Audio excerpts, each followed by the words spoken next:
Welcome back, everyone, to another deep dive.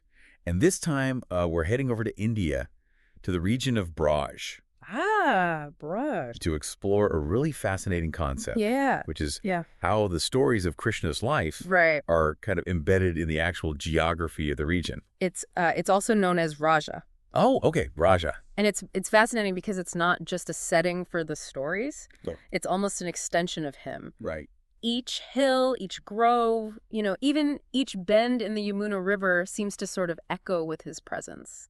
And we have some really amazing sources here that are going to help us map this all out. Yes. Not only are we going to be talking about specific locations and, like you said, the Yamuna River, Yes. but we're also going to be looking at a very unique pilgrimage tradition called the Ban Yatra. Right. And through all of this, we'll see how Braj becomes this living, breathing embodiment of Krishna's story. Okay. A place where the divine and the earthly really intertwine.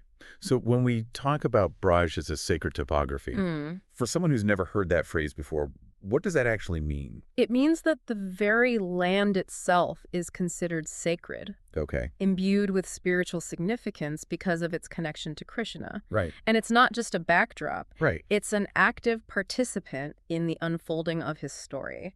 So it's almost like the landscape is like a character in the story. Exactly. Wow. And for devotees, experiencing this landscape is a way to connect with Krishna on this much deeper level. Right. It's about feeling his presence in the rustling leaves, the fragrant flowers, the flow of the Yamuna. So it's like if you were to actually visit Braj, you wouldn't just be seeing beautiful scenery. You'd be walking through these stories. You'd be surrounded by them. Absolutely. Wow. Take, for example, the town of Vrindavan. Vrindavan, okay. It's believed to be where Krishna spent his youth. Right. And it's filled with these lush groves and forests that practically echo with tales of his playful antics. Yeah, I was reading about Vrindavan, and I was curious if there's a spot that's particularly significant there that would really bring this idea of the living landscape to life.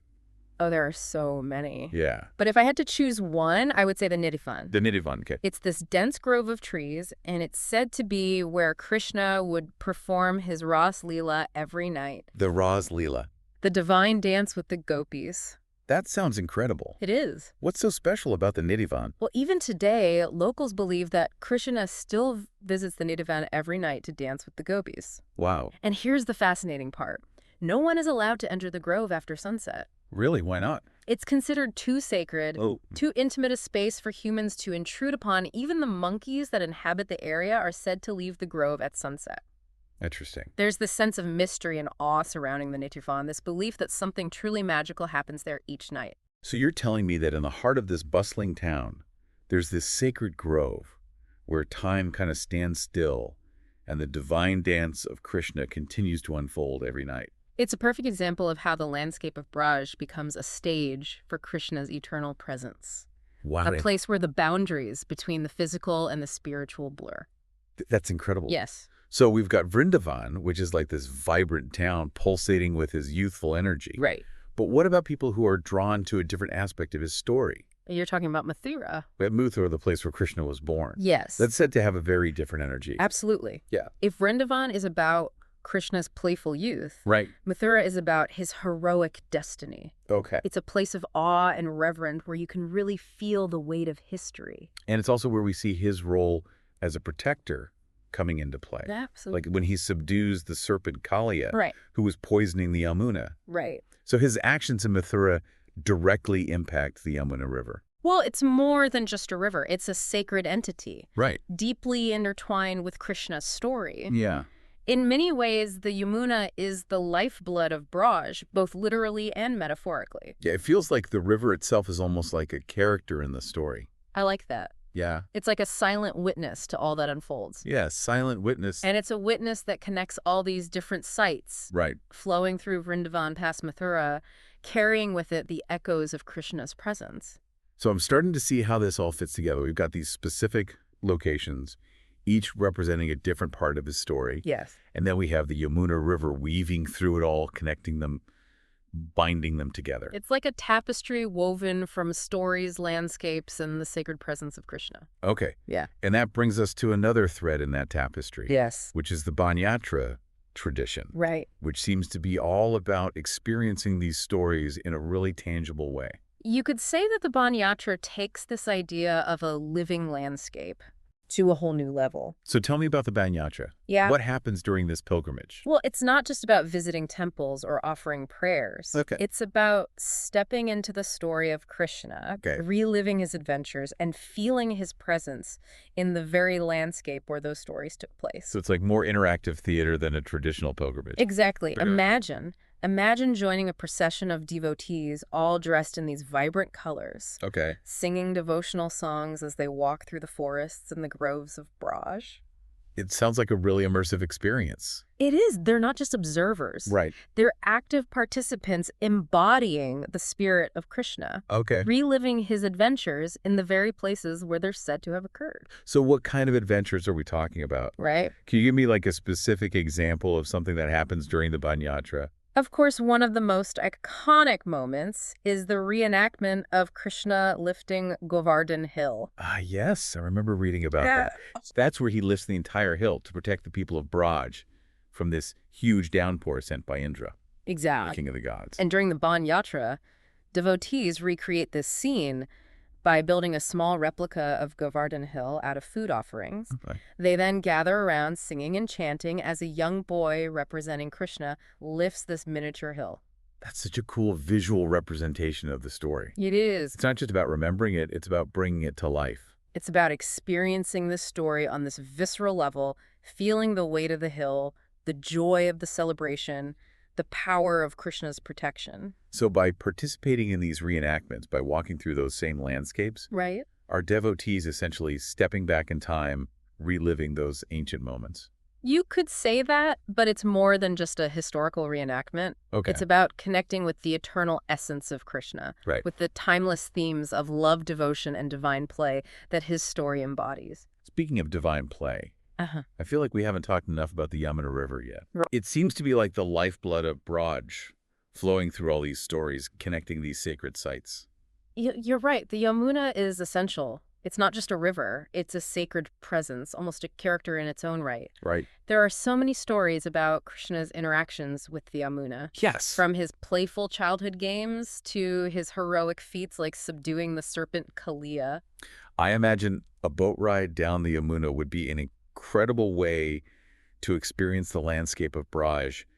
What would our listeners see as they kind of float along this sacred river? Well, imagine gliding past ghats where pilgrims gather to bathe in the sacred waters, their chanting echoing across the river. And wouldn't those temples and the groves that we've been discussing be reflected in the water's surface, Absolutely. creating this beautiful tapestry of the divine and the earthly? And you might even see devotees reenacting scenes from Krishna's life on the riverbanks. Wow. Their colorful costumes are a vibrant contrast to the serene blue waters. So it's not just about the specific sites. It's about the spaces between them, the paths that connect them, the very air that carries the echoes of his presence. Yes, and the Yamuna embodies that interconnectedness flowing through it all, binding these sacred sites together.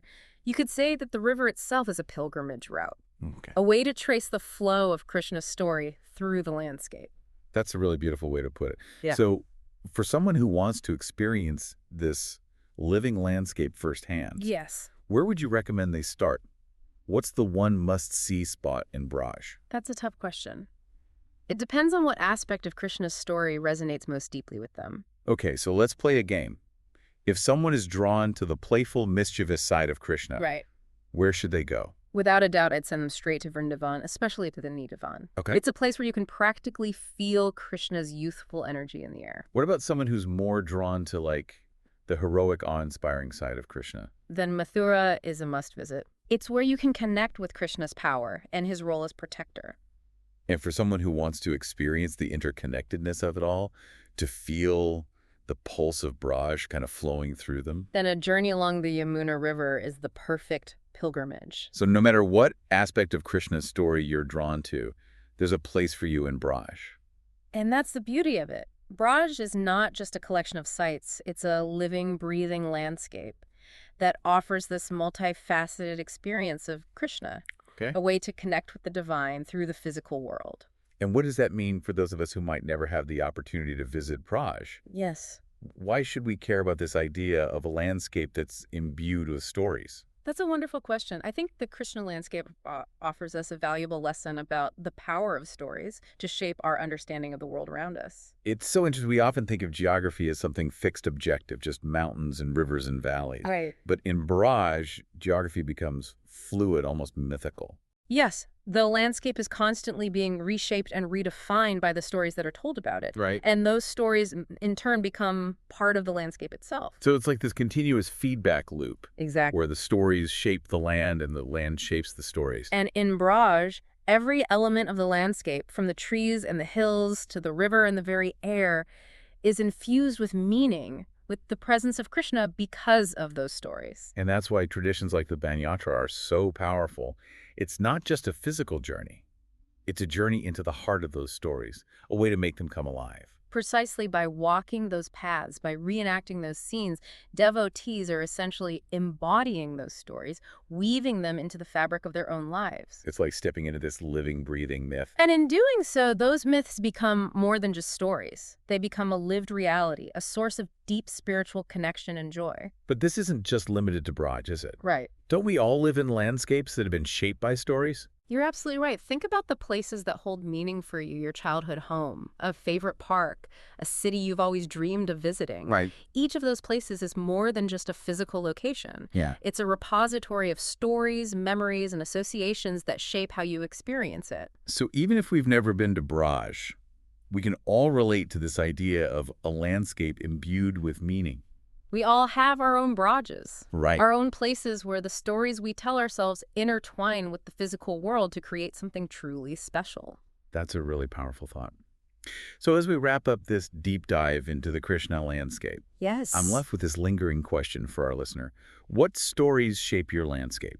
What places hold meaning for you and why? That's a question worth pondering. And who knows, maybe by exploring our own personal landscapes of stories, Right. we might uncover some hidden depths, some unexpected connections that enrich our understanding of ourselves and the world around us. Yeah, I love that idea. Our own personal Braj asset makes it so much more relatable. It really does, because ultimately the power of the Krishna landscape isn't just about Krishna or even about Hinduism. It's about the universal human experience of finding meaning and connection in the world around us.